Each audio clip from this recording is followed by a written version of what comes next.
Bonjour, bienvenue dans cette nouvelle vidéo et la phrase de la semaine, ce n'est pas vous qui m'avez choisi, c'est moi qui vous ai choisi. Et c'est un privilège d'être choisi par Dieu lui-même.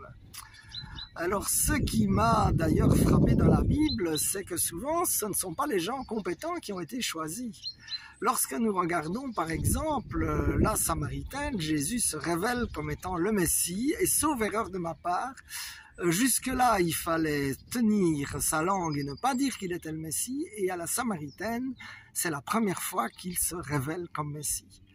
Alors que la Samaritaine qui reçoit cette bénédiction, elle avait toutes les raisons de dire « je ne suis pas choisie » puisque déjà elle avait été rejetée par 5 hommes précédents.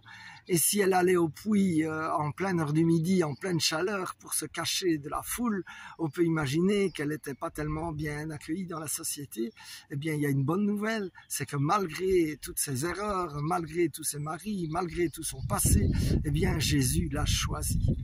Alors tu peux aussi peut-être te dire, mon frère, ma sœur, que tu n'as pas ce qu'il faut pour être choisi. Eh bien là, moi, cela m'a fait penser, c'est un autre angle à Simon de Cyrène qui porte la croix de Jésus. Bien sûr, on pourrait dire, ouais, c'est un boulet, il doit porter un poids, etc. Mais on peut aussi le voir comme un grand honneur d'avoir porté la croix de Jésus.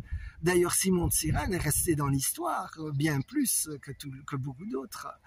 Et ce grand honneur, quelque part, il n'avait aucune raison a priori de l'avoir, puisqu'il y avait des disciples de Jésus, il y avait des tas de gens qui ont suivi Jésus, et puis Simon de Cyrène, en fait, il débarque de nulle part.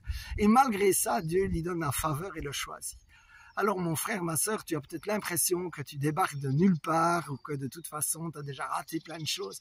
Mais tout ça, ce sont des mensonges parce qu'aujourd'hui Jésus te choisit et il a pour toi des projets d'avenir et d'espérance pour retourner le passé en un futur de bénédiction que j'appelle maintenant au nom de Jésus.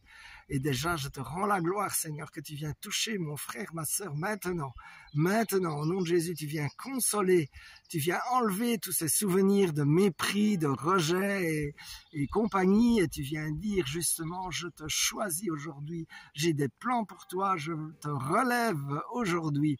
Merci Seigneur. Alors vas-tu te laisser choisir? Là est toute la question. Mais déjà, mon frère, ma sœur, je prie pour que tu sois béni, que quoi qu'il soit passé dans ta vie aujourd'hui est le premier jour du restant de ta vie, comme chantait, je crois, Étienne Dao. J'appelle aussi l'esprit de filiation sur toi. Fini l'esprit de déprime. Bonjour l'esprit de filiation. Amen, amen, amen. Sois béni.